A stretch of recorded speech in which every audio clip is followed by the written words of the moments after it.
the Successful Mind Podcast.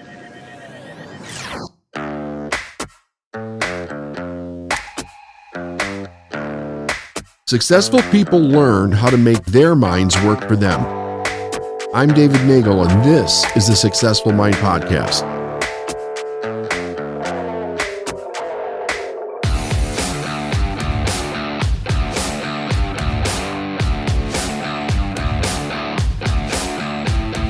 Hey everybody, David Nagel here with the Successful Mind Podcast. Today my guest is Brian Proctor. He is the son of Bob Proctor, who was my mentor, and he has a new book out called My Father Knew the Secret, which is, I've read this 3 times now on audio, but it is phenomenal. I love the pictures. I love the pictures of the Maplewood Lane house in there. That's really, like, this was such an experience for me to go through this. And it was emotional because there were so many stories that I knew from your dad, and to hear them from your perspective and what that meant to you. It was like going back in time. It really was. It was absolutely fantastic. There's not a day in my life that I don't think of your dad. Yeah. He meant that much to me. I mean, Brian, I would not be the person I am today or in the place I am if it wasn't for him. He was like an angel from heaven that just totally changed my life. He was certainly a very special man, David. That's there's no doubt about that. Yeah. So, okay. Why did you write the book? So in the book, I heard you talk about, you started this when he was still alive. Yeah. Yeah. Yeah. So I started writing this book, David, probably 4.5 years ago. I was talking to my wife, Corey, about this, and I said to her, Dad always says everybody has a book in them. And, I felt I did. I thought there was something I could put in it. And we were having a kind of a conversation around it. And I said, I'm not quite sure what my book has, and she kind of looked at me almost like I had 2 heads. And she said, Brian, she says, what is that one question you get asked at every seminar, every event? We have thousands of events that have happened, and it's always the same question. What's it like, being Bob Proctor's son? What's it like having Bob Proctor as a father? And it was just like that light went off. I thought, wow, that's perfect. I can actually share insights and stories of who Bob Proctor was, not necessarily as the man on stage, but as a father, and how he was at home as well, and how I was raised, and different stories and lessons that he taught me, his son. And so, there's going to be some good stuff there. And so, I started to write it, and I let Dad know I was writing it, and we had a lot of fun around it. We're both morning people. So David, there was many times at 5 o'clock in the morning, the 2 of us are on the phone and we're laughing and chuckling and talking about some of the old stories and some of the different things that have happened, and each of our perspective on that particular event. And it was a real joy writing it. I certainly never thought he wouldn't be here when the book came out. I was maybe not even quite halfway through with it when he passed, and it took me a number of months before I could even start writing again. It was just a tough time. And, obviously you've read the book. So, the first chapter, that's the first thing I wrote after Dad passed away. And really? That brought some tears just writing that. But I thought it was really important to have all of that there. Anyways, that's kind of how it started. What was I see this picture of him on this chopper here. That's fun. He was such a fun guy. Like, when I was reading it, I was thinking to myself about things that people probably don't know. I remember in 2001, around when we went to the gala with Mercy Corps with 3% Club after the towers went down, and he had a black tie event, and him and Linda were dancing, and I was like, oh my God, this guy can dance. He can dance. Yeah. He can dance. I mean, like, it was one surprise after another with him, Yeah. What was his thought about the book? What did he think about you writing it? He loved it. Did you know the story you wanted to tell when you started, or did that unfold as you went through it? it unfolded as I went through it. Okay. So nothing was set. A lot of it really came after he passed. But there was no flow at the time. I was just writing, and he loved the idea. Unfortunately, I never had the title of the book. We had been talking about different things, and I kept telling him a title I had in my head, and I said it just doesn't feel right. And he says, "Well, then don't use it." He says, don't rush these things. It'll come when it's supposed to come." And I wished he was around for when the book came out, and I wished he knew the title because the title, just feels really good. But Yeah. the interesting thing, David, I think, in whatever we believe, I think my father had a play in the title because it came about several months after he passed, and I was having a vivid dream of Dad. Like it was one of those really vivid ones. And I woke up, it was 3 a.m., and I had that title in my head, My Father Knew the Secret. And it was just like clear as, and it was, David, when that was Yeah. it. Just, I knew that was the title. The secret, when that movie came out and the book came out, that propelled my father to a completely, a whole other level. Dude. Yeah. We got him on Larry King Live, Ellen DeGeneres, all over the place. And I thought, boy, my father really did know the secret. And that from that moment on, that was the title. It just, it felt right. Yeah. When The Secret happened, that I remember when it was obvious it was as big as it was. I remember him sharing the goal that he wrote on Maplewood Lane about having a worldwide organization. And I was like, there it is. Like, there it is. The one thing he knew, that there was something that was going to show up that would give him bigger exposure, help more people. And, the patience that he had in what he did, what I also found was astounding. Like you say, he said not to rush the title or, those types of things, but he was a very patient man. Well, here's the interesting thing, David. I think that anybody that's watching or listening to this should really take note of, and that is you need to have persistence in whatever you're chasing. Yeah. And a lot of people think, my father, I mean, let's face it, he was one of the founders of the personal development movement. He really was. Yes. And he was one of the largest in the field. But here's the interesting thing. He was 72 years old when that movie came out. He had been working in that industry for 40 some years.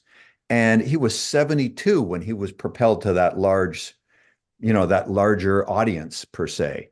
Yeah. And you want to talk about persistence. I mean, gosh, you know better than anybody. You've been around for a long time. You saw my dad in some of the earlier years, and what was required back in the early days to even be remotely successful. Yes.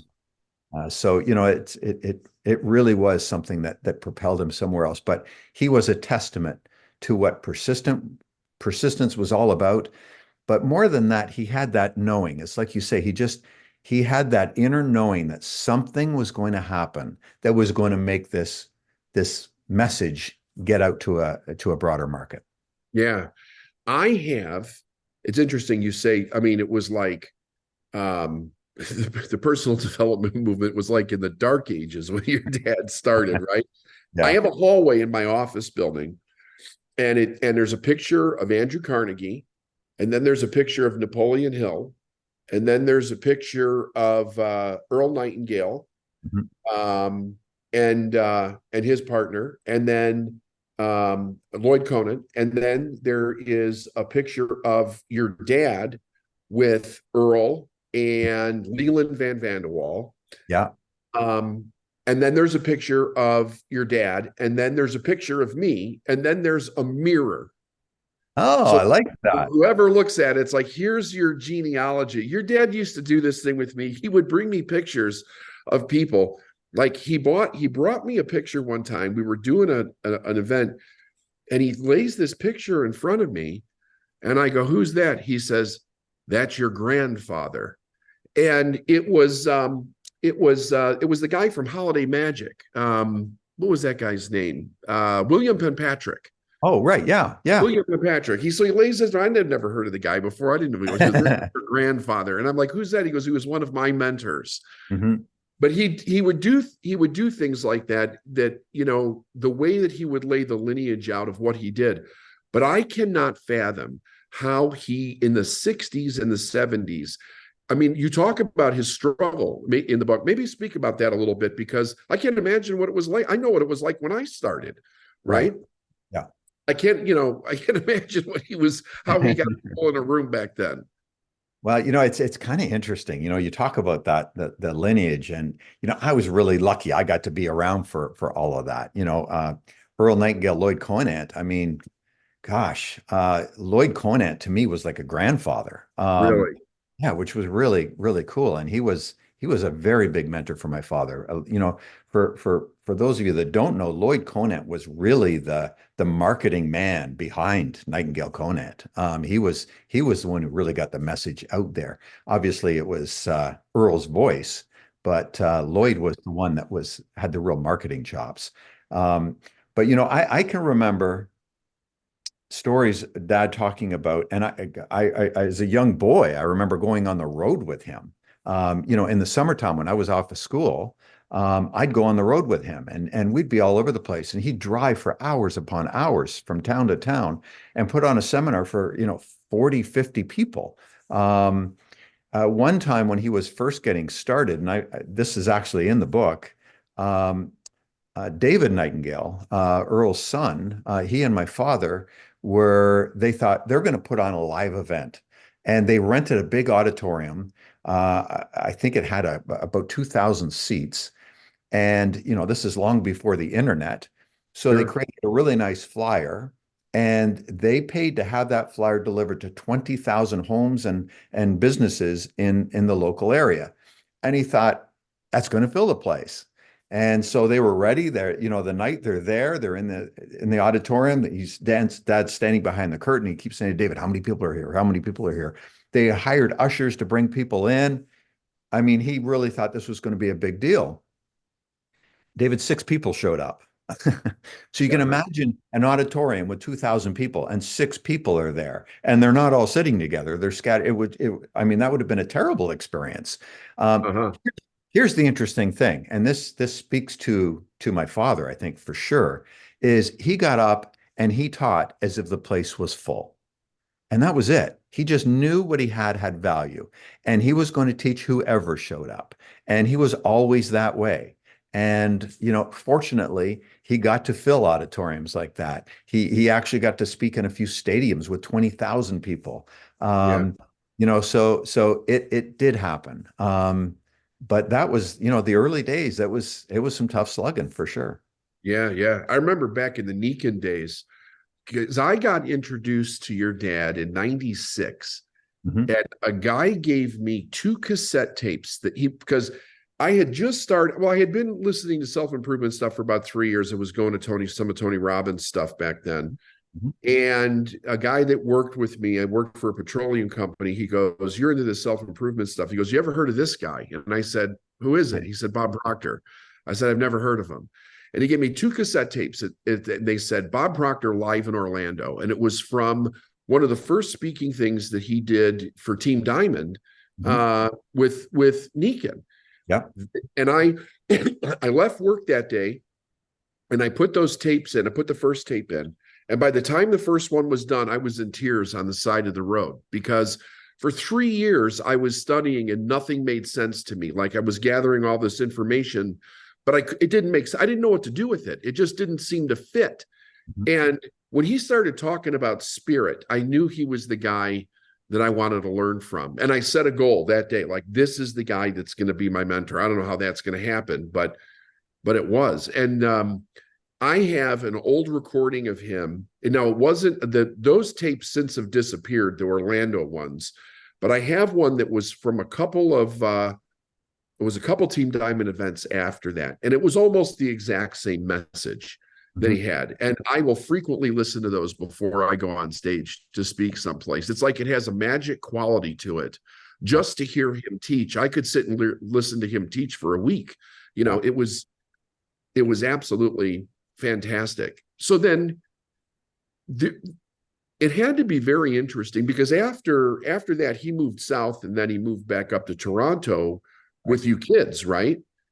Yeah. and and he didn't. I'd see. I wasn't 100% sure I knew this, but he didn't travel much then. He was doing business just in that area of Canada, right? Yeah. So he, gosh, it was, I don't need to put dates to it. I can tell I was 18 years old. Okay. So I was 18. My sister was 16 and my brother was 14. My parents had separated when I was 14. And so we were living with my mother. And my mother had met a man, Randy, who she's married to. She's been married to him now for 40 some years. Well, when mom and Randy were getting married, um, dad had the opportunity to come up to Toronto and he would be the one that would take care of us until we're all off and on our own. And he Yeah. jumped at the opportunity. He thought that, that this would be a great thing to have the kids at home. And so he moved up to Toronto. He was just dating Linda at the time. And they moved up to Toronto and they rented a house at first. And, were just there to take care of us. Well, Dad did not want to travel the way he was traveling. He didn't for two things. He didn't want to leave us just with Linda, and he Uh-huh. wanted to be at home to be with us. And so that was more important to him than traveling all over the place. And so we had some incredible years while we were all still at home with Dad. Um, and I got to say, it was a testament to Linda because here was Linda. She was younger. Linda was only 27 years old. Can you imagine at 27? Coming in and having an 18, 16, and 14-year-old. This was like, Right. but Linda treated us like we were her own kids. And Dad and Linda had a great relationship, and it was a great experience. I thank my mother every day that she gave us that opportunity because it really allowed us to get even closer to Dad.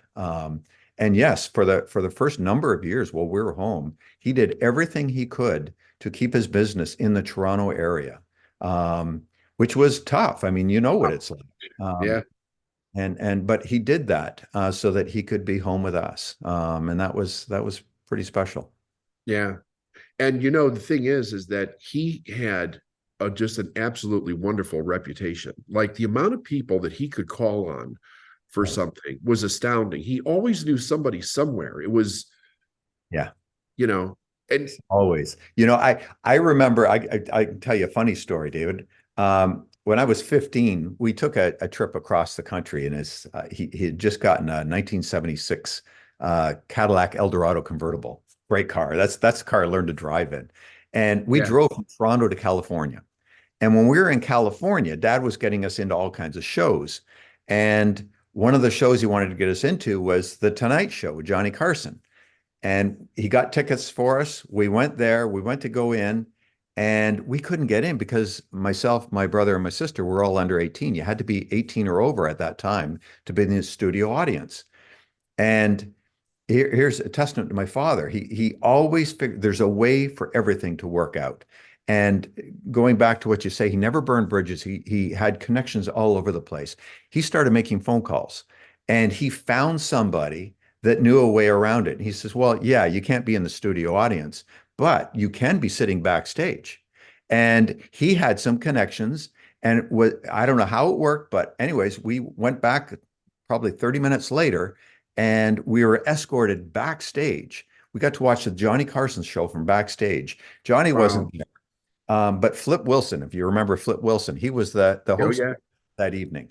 And so we got to meet Flip Wilson and Ed McMahon, and it was just it was quite an experience. And that goes to two things. Dad never gave up when he was turned away, and he had connections all over the place. He really felt that building relationships and keeping them good, don't burn your bridges, was really an important thing because you never know when somebody else could help you that from your past. And I got to congratulate you, David.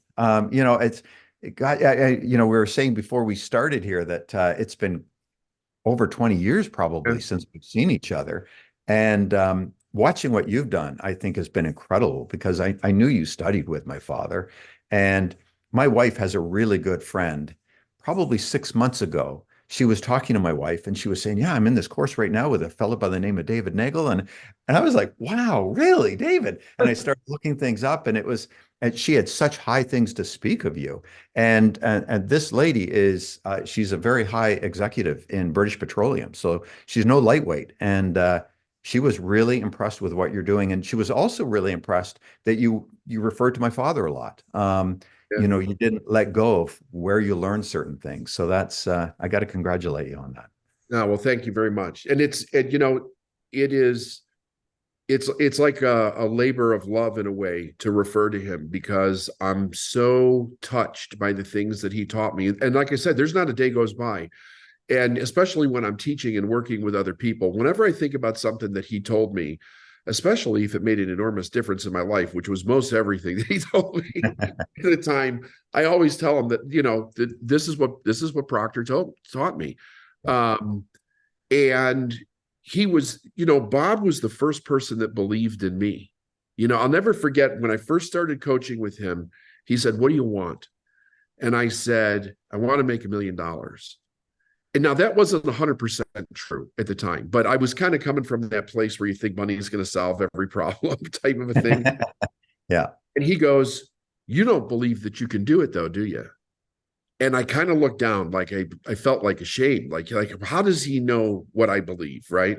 And I said, "No, I don't think I said, "But you asked me what I want, I'm telling you." He said, "Would you believe in my belief that you could do it?"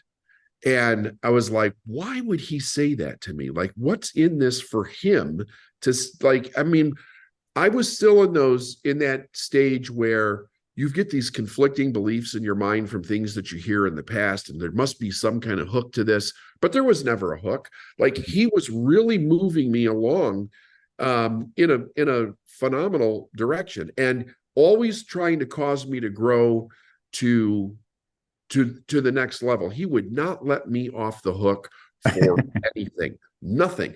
There was, and sometimes, Brian, I swear, I thought he was kidding with me. So I'll tell you a story. You should try being his son. I can't imagine.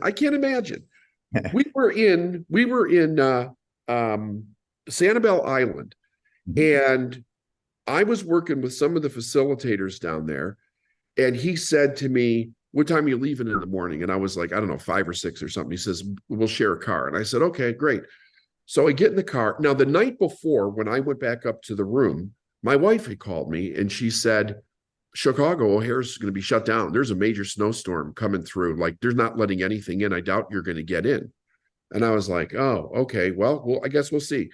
So I got in the car and he goes, "Where are you going?" And I said, "Well, I'm going back home to Chicago." And he was going to Pittsburgh. And I said, "But I don't know if I'm going to get there because there's this major storm."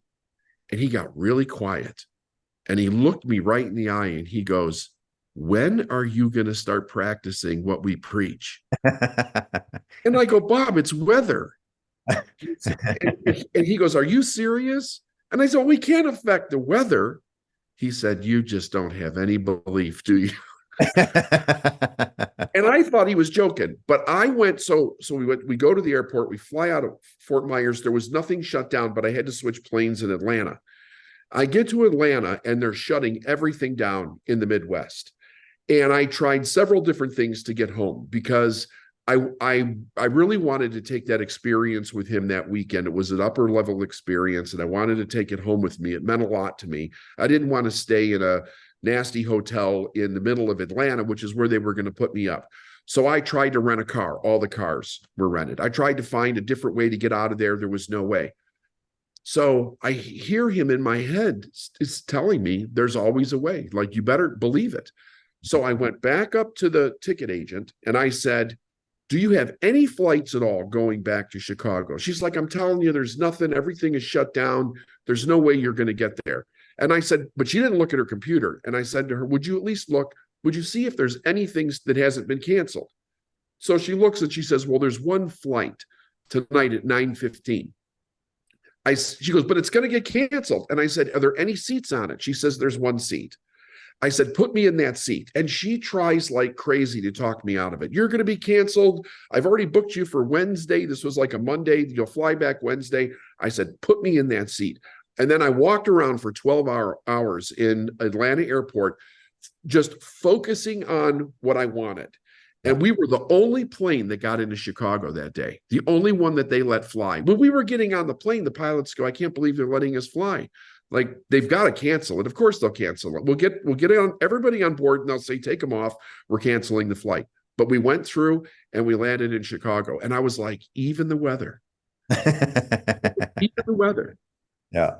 Yeah, it's funny. When you were, I mean, when you were like, say, when you were like a teenager, did he help you get through the rough parts of being a kid? Did you listen to him then? Or were you like, how were you with him at that point? I've had several people ask me that kind of a question, and he was a great father through teenage years. Teenage years, let's face it, you kind of push boundaries a little bit, you do things. Um, Here's the interesting thing with Dad. He never inflicted or imposed on me his viewpoint of how things had to be or how they had to be done. And if I did something stupid, he wouldn't kind of beat me up over it. He wouldn't, rub my nose in it. He was always supportive, and he was always trying to show me a better way without preaching. And that's really who he was. And that was kind of special. So, we never had a struggle as a father-son kind of thing, even through teenage years. Yeah. He was always supportive. Um, one of and you'll recognize this, he was always, making sure that I was working towards something, a goal. And every day he'd ask me, what did you do today to get yourself a little bit closer to that? And that was how he focused, even as a teenager. Now, I'm here to tell you, you couldn't get away with anything. My father, he's very Yeah. intuitive. And, if you pulled off a stupid stunt and you tried to fib to him, man, he knew it. And, the interesting thing was he didn't even have to say anything. It was just the way he looked at you and you knew you were seen. And that was a kind of not a bad thing. I always have, great memories around it. And for me, that I think the thing that warms my heart the most, David, when I think about my father throughout my entire life, but especially during those teenage years, was just the incredible support. He was constantly supporting and encouraging me to do and be better. And that was it. He didn't try to dictate what I had to do, where I had to go, how I had to do things. He was just an incredible support in growth. And that was it. And he let me find my own way. I'm not sure if you know, but when I was late teens, early 20s, I worked with him for a few years. And I was like a roadie. I'd be out there, slugging the blackboard, because this was time when there was no PowerPoint slides. He had a blackboard that he used. And I was just, setting up the room, doing all that kind of stuff. Well, then, I had to go out and find my own way. I had to see who's Brian? What can I do in this world? And in my mid-20s, I got into real estate. And I took and applied everything I learned from my father and put it into real estate. And my first year in the business, I actually made it at one point into the top 100 of a very large real estate firm internationally. My sales were right off the bat really good. And that was because I just applied everything I learned from Dad. And I really kind of found my own way. I got to find who I was and how, my own worth, I guess. And then for years, he kept trying to talk me into coming back to the company. And it was probably 12, 15 years later, I did. And I am so grateful I did. I got to work with him for close to 30 years Yeah. in total. And, I was really, I was involved in the marketing and the affiliate world and all that kind of stuff with him. And it was a joy. I mean, it was just an absolute joy. Oh, well, Insights for the Day was incredible. Like, what guys built there. I mean, because really, when you started doing that, there was nothing out there. I mean, it was just, I mean, I don't even, was that before Mike Dooley even started? Yeah. So here's the interesting thing. And I think there's a great lesson in this, David. We talked about my father and what was he like. And Yeah. when I first started to work with him, I was in sales and I was selling seminars. And man, I'll be the first to tell you, I did not enjoy it. I wasn't having fun. And I remember sitting down with Dad and I said, Dad, this is not my thing. I don't like going into cities ahead of time, having to put on presentations and trying to fill a room. And it just, it just wasn't me. And here is his response. He says, "That's fine, Brian." He says, "And don't do it." He said, "Just find another way that you can contribute." And that was it. There's no like, well, you just got to get out there and do that, or you got to get better at it, or any of that thing. He was always supportive. Just find your own way, what resonates with you. And that's when I came up with this whole Inside of the Day. And I challenge anybody that's watching or listening to this. If you have an idea, you got to step into it and start doing it. Well, I had this idea for Inside of the Day. And what it was, this was back in like 99. This was before email list building was ever a thing. It was before quote of the day online was ever a thing. Yeah. I had these little books. You'll know, you're from Chicago, the Bits and Pieces. Yes. These little miniature books. I've got several Yep. around. Yep. And Dad always had them laying around. And as a kid, I remember always reading them. I just really enjoyed them because all it was just filled with inspirational quotes and uplifting stories. And that's when I thought, gosh, in real estate, I was successful because I stayed in touch with my clients. I was always amazed at how few real estate agents, they sell somebody a house and then they never stay in touch with them again. And I always stayed in touch with my clients. And because of that, I got referrals all the time. And I was looking at the seminar business and I was thinking, we've got no great way that we're staying in touch with people. So I thought, why don't I start sending out just an inspirational quote Monday to Thursday? And every Friday, I'll send an uplifting story. And that's how it was kind of birthed. And I did it via email. I think we started out with 300 maybe emails, 150 to 300, somewhere in there. And it took a little while in the beginning, but it built itself into the database of well over 1 million people that became the reason why one of the reasons why he was so successful, because we were able to reach out to a lot of people. And all it was just delivering value. But here's the thing. If I had known what was required to make that a success, David, I might not have ever done it because it was Really? crazy. This was before, Aweber's or MailChimps or all the systems that there are today. I had to physically do it from my own computer. And when I started doing more and more of it, my internet service provider, they'd shut me down thinking I was spamming, and I'd have to show them that no, people want to receive this.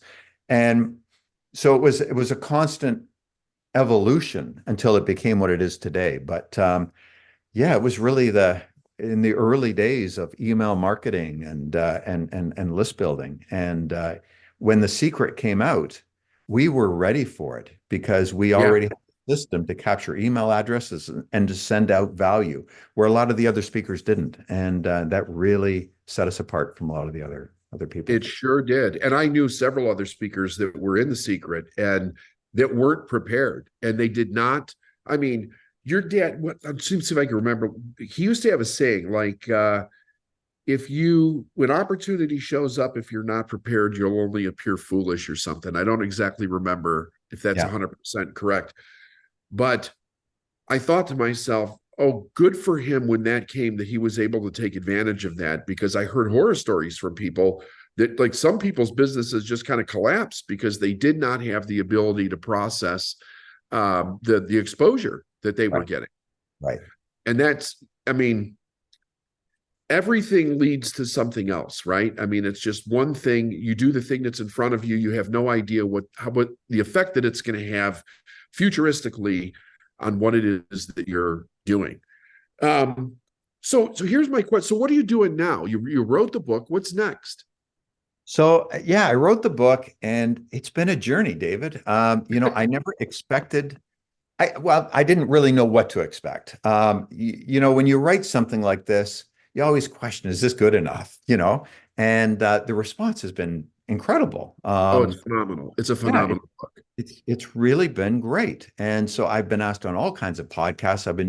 I've done hundreds of interviews. I've started speaking, which I get up on stage and I think, my God, man, my father's got to be smiling from heaven, because he wanted me to speak so badly. It was just never my thing. But now that he's gone, I have found a way to deliver the message of who he was and what he was about in my own way. I didn't have to teach it his way. Yeah. And it's been a lot of fun. So for me, it's been big on the book promotion. I know that if somebody gets this book, they'll get value from it. And because it's sharing everything that he taught his own son. So that's a big part of what I'm doing now is just getting the book out in the world. I'm doing some speaking now. I'm putting together a program that I'll be putting out online. So just really kind of not taking over or doing what my father did, but just doing something along that line that really will continue to share his legacy and his message with the world. Yeah. In my own way. In your own way. Yeah, absolutely. In your own way. Great experience. Yeah. I think that's fantastic. Yeah. Well, I'm going to encourage everybody to get the book. The other thing here is I love that Pritchett did the audio opening on that. Like, I love Price. He's absolutely fantastic. I gotta tell you, I did not know what you were doing. I assumed that you were with Proctor Gallagher, but I have no idea. I never met Sandy. I don't know Sandy. I don't know what happened, after your dad passed away, but I listen to your dad all the time. I think about him. Sometimes I swear he's answering me when I have a question. It's because sometimes I'll think to myself, I wonder what Proctor would say to me right now about this. And I hear his voice in my head. And it's like, what are you doing? Is that you? Anyway, I was thinking about him. I went through a little rough time with something, and I kept hearing your dad's voice. And then I was on YouTube, and all of a sudden I see you having this conversation on a podcast. And I'm like, what's this? So I'm listening to you, and then I find out you write a book. I immediately got the book and I downloaded it and I started listening to it. I'm like, oh, I gotta see if he'll do an interview. This is absolutely fantastic. But what's interesting about this was that there was something that you said in the book. You talked about the stack of books that he had on his desk for when he passed, the next place, right? So I've got a story that you might find fun. He said to me one day, because he would always tell me, David, get this book, get this book, get this book. Mm-hmm. So there was a time when I was working with facilitators when he first started the program, and I was trying to teach them how to sell. And I was coming up on the weekends, and I would see him and Linda. Sometimes I would have dinner at their house, and we were working out of what was it? It was in Markham, whatever the hotel was. Anyway, he says to me, get Robert Collier's book, The Secret of Secrets. Mm-hmm.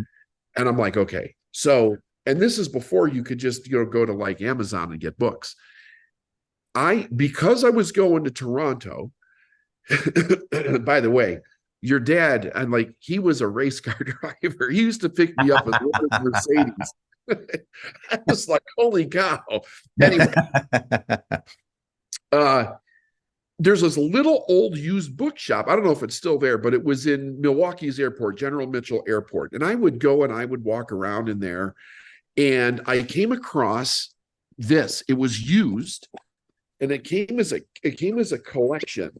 It was The Secret of the Ages by Robert Collier and J. Paul Getty's book, The Golden Age. So I picked this, I got that. And that was one of the first things that, like, he told me to get it, and all of a sudden there it was. So then he says to me, this is a long time ago. He said, you've got a faith problem. And I didn't know what he meant by that. He said, I want you to get a book. It's called God Works Through Faith by Robert Russell. So I looked and looked and looked for this book. I couldn't find it. It was out of print. They weren't doing reprints online at that time. I'm looking, not finding this book anywhere. So your dad would tell a story about when he first started to get into Robert Russell's work. And he said he had a set of Russell's books in the trunk of his car. And there was some guy that he met in business or in a seminar or whatever that was going through a bad time, and your dad gave him the whole set. He hadn't even gotten through the whole set yet. He just gave him the whole set, which was an incredible thing. There were some books and manuscripts that your dad gave me. A couple things he loaned to me, a couple things he had Gina like copy them and send them to me.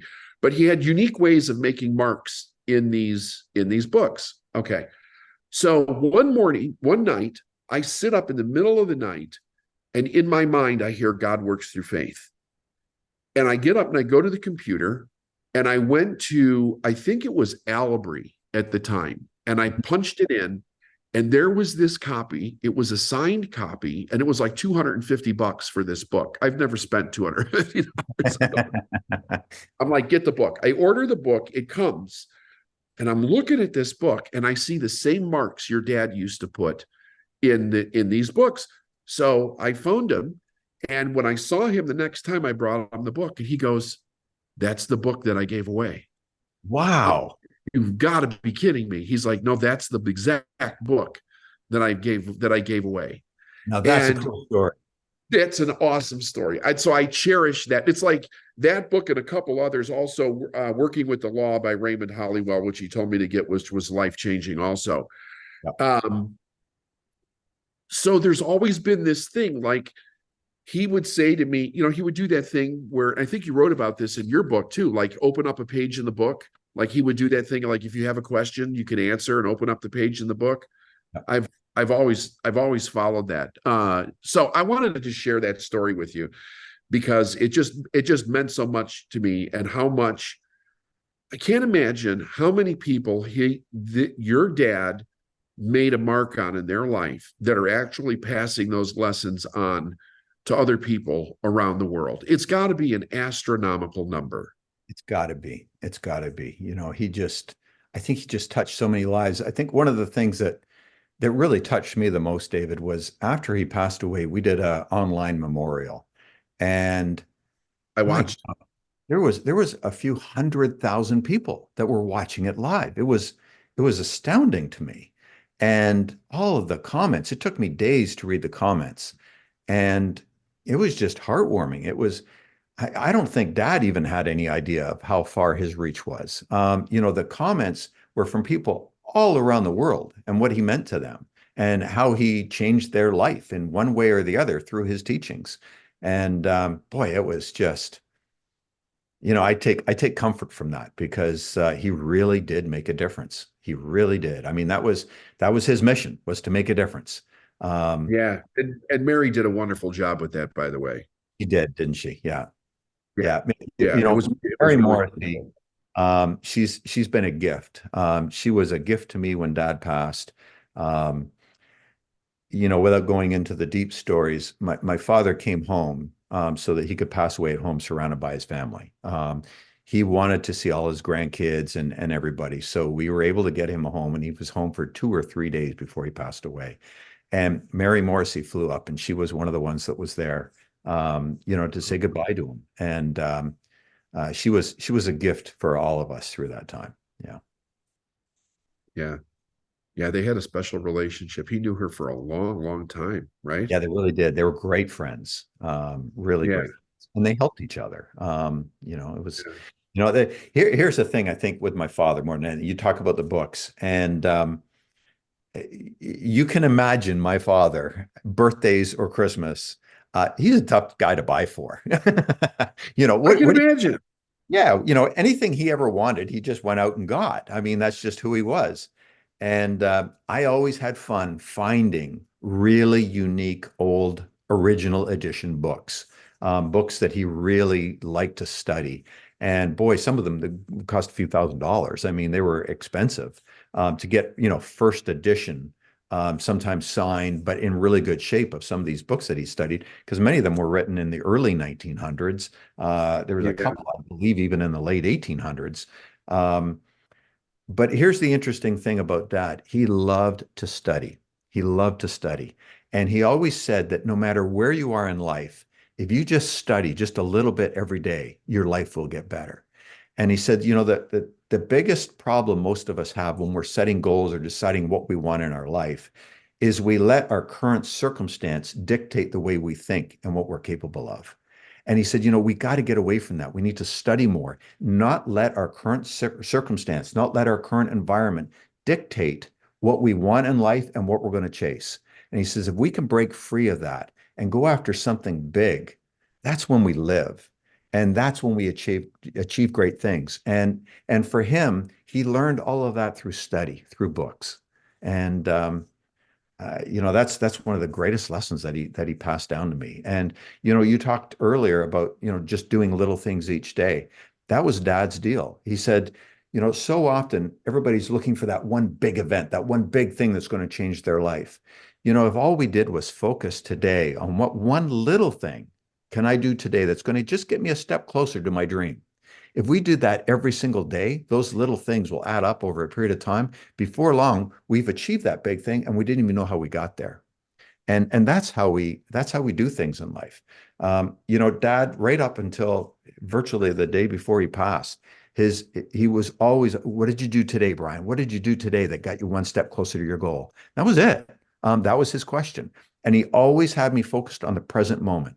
If we could be the best version of us every single day, be that best version of us, what would our life be like? If we were the best version of us with our wife or our husband or our kids or our parents, what would life be like? In a business, if we were the best version of us every day and we lived in the present moment and did what we could right now, our life would be different. And Yeah, for it was my sure. father that taught me all of that. And it's a special way to live, and it is a way to achieve great things in life. Did he ever talk to you about what it was like when he first started studying, before he was really even applying it to anything? I know he had the breakthrough when he was cleaning floors, and that kind of woke him up. I had the same type of thing, but what was it like for him when he first started studying? Was it hard? I mean, here's something that amazed me about him. There was this loving, caring, giving person, and I watched it over and over and over again. And I thought to myself, where did he get that from? Was that something that he developed in himself? Did that come from his mom? Like, because you don't, I mean, I know a lot of people that are in this industry and you don't see that. Okay. I mean, but it was so genuine with him. Right. He got it from his mother. He got it from his mother. We called her Nan, my grandmother. He really got that from his mother. His mom was, oh my God, she was a special lady. I look at my Aunt Helen now, my dad's sister, and my Aunt Helen is, I swear I'm looking at my Nan when I see her and when I talk to her, because she has that same way about her. But Nan taught Dad about giving and what it means to give and to help people around you. That's really where he got that from.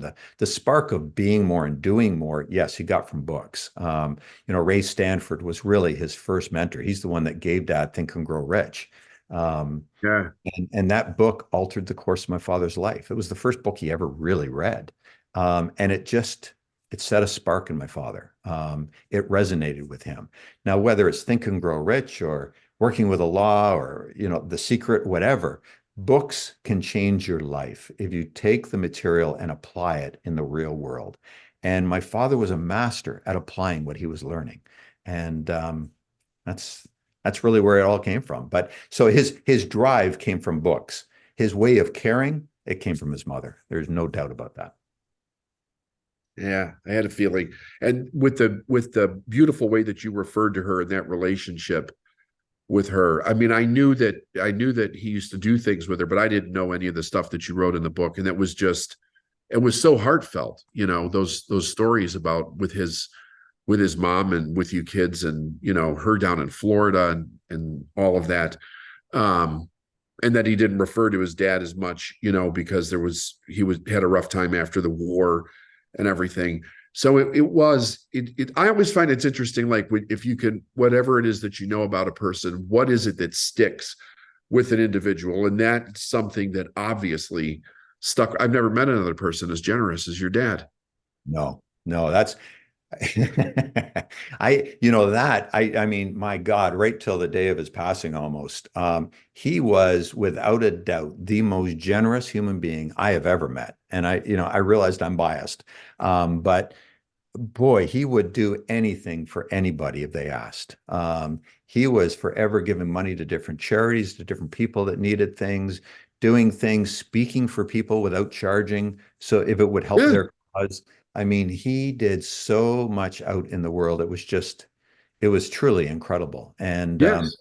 That's one of the great things, David. I think I certainly saw when we did that online memorial, some of the messages coming in about what he did for some of these different people that even family we didn't know. I mean, that was just who he was, and that's a gift. And he talked about it as part of your own development to become successful, right? He's like, you can't outgive God.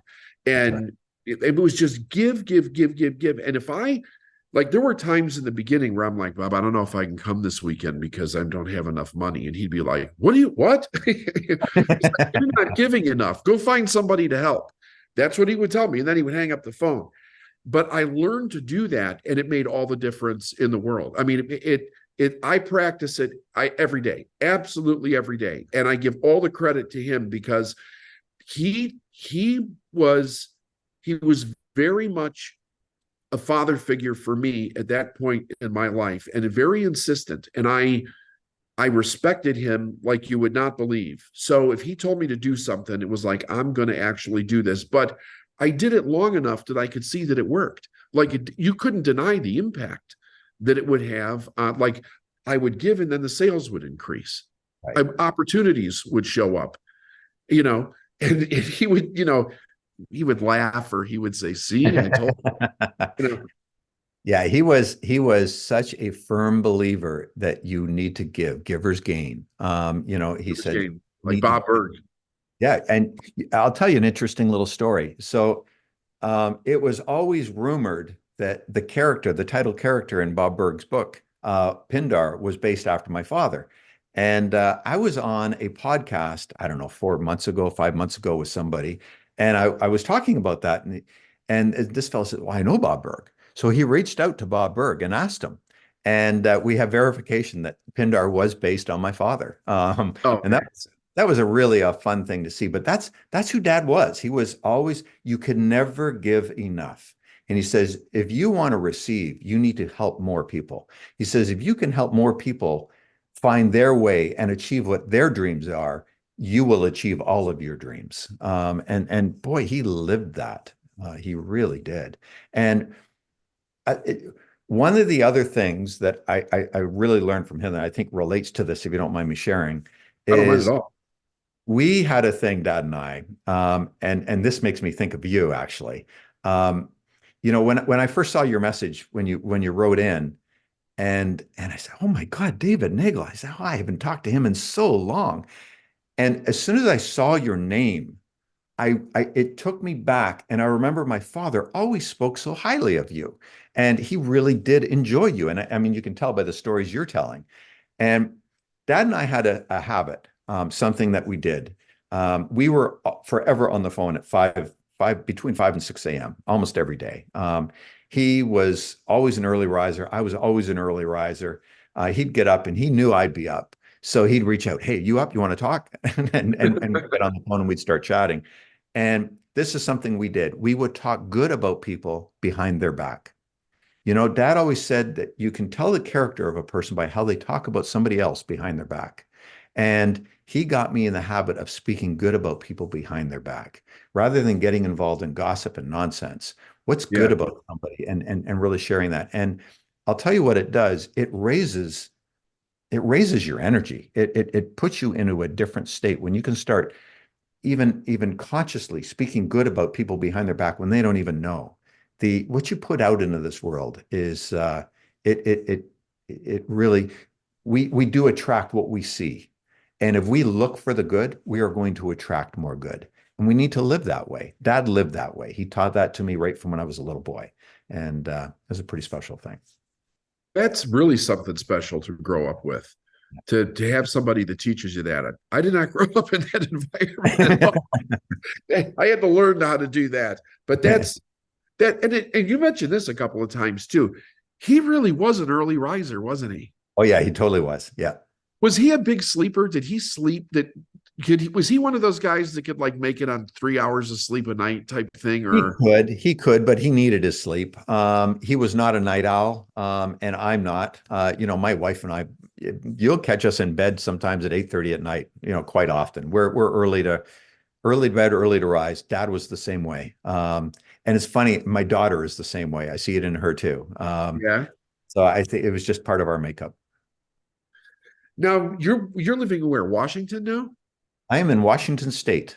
We are in Olympia, right on the south part of Puget Sound. It is so gorgeous there. Oh my God, it's beautiful here. Beautiful How here. did you, because you were in Florida, right? How did you end up Yeah, so I in moved Puget from Sound? Toronto to Florida because I was kind of done with the Toronto winter thing, and Corey and I got together a number of years ago, and Corey is from the Northwest. She was actually living in Alaska, and I was living in Florida, so we were about as far apart as we could possibly get on the North American continent, and we lived a good chunk of the time in Florida, and Florida was just not Corey's thing. And that's okay. I get it. And we were visiting her parents, who live here in Olympia. And man, we went for a walk and I'm looking out over the water and the trees and the mountains. And it's like, I said to her, I said, I could live here. And that was kind of it. I started looking for places and she loved this area. I love this area. So it was an area that we would both be happy in. And so we found this property. And we bought it, and it's in the book. We tore the house down Yeah. and built a brand new house, and we're right on the water. We've had orcas 100 feet from our deck. Wow. Last summer I had a seal give birth to a little pup right in front of me. I mean, it's magnificent here. So we're living in a great place, and I will say that it was my father that encouraged me to go after this, because Really? it was a big deal. It cost us a lot of money that at that time we didn't have, and I was looking for ways to earn extra income and do different things. And Dad was my biggest cheerleader. He was so supportive, and he said, "What'd you do today? What'd you do, to get yourself one step closer into that home?" And we did it, and we're living here, and we're loving it. That's fantastic. What a great story. Where in Alaska did she live? She lived in Sitka, Alaska, which is the southeast or Wow. south. Yeah, southeast. Yeah. There's only two states that I haven't been to, Alaska and Maine. So Alaska I have on the list. I definitely have to get there. Yeah, it's beautiful. And where she lived was absolutely beautiful. I mean, I loved it there, but I did not love the weather. It was just I just couldn't do the weather there. Yeah, So we found our happy middle ground. This is a great place. We have moderate winters, which is perfect, beautiful summers, and nature. I'm big. that's I'm fantastic. Yeah, That's your good. dad loved nature too, didn't he? Oh, he did. He did. Toronto, Toronto in the wintertime is just not Yeah, that oh yeah. great. But in the summertime, I mean, Dad's backyard, we would sit in that backyard for hours. He would just look around and he would just be grateful for everything. And he was feeding every little critter that was around there. I mean, I don't know how many bags of seed and everything else they buy for birds and squirrels and all that kind of stuff. But he just loved being outside and just watching what was going on. What a wonderful man. Well, Brian, thank you for doing this. It's been like a walk down memory lane, and you've got so much knowledge about what he taught you and the way that you were raised. I mean, what a remarkable experience to share that with everybody. So thank you so much for doing that. It's seriously going to bless people's lives. It's blessed my life. I mean, I've listened to it 3 times back to back because I mean, first of all, who taught me how to study? Your father taught me how to study. Be like, don't get off the sentence until you understand it. So yeah, it's wonderful. So I'm really grateful that you did this, and let's stay in touch. I will. Thank you, David. I really appreciate you having me on and appreciate you getting the word out about the book. That's Absolutely. Yeah, we'll put a link in it and everything for people to get it. So anything that I can do to help you, you bet. well, it's been great seeing you again and really, really good talking with you. Thank you. Thanks, Brian.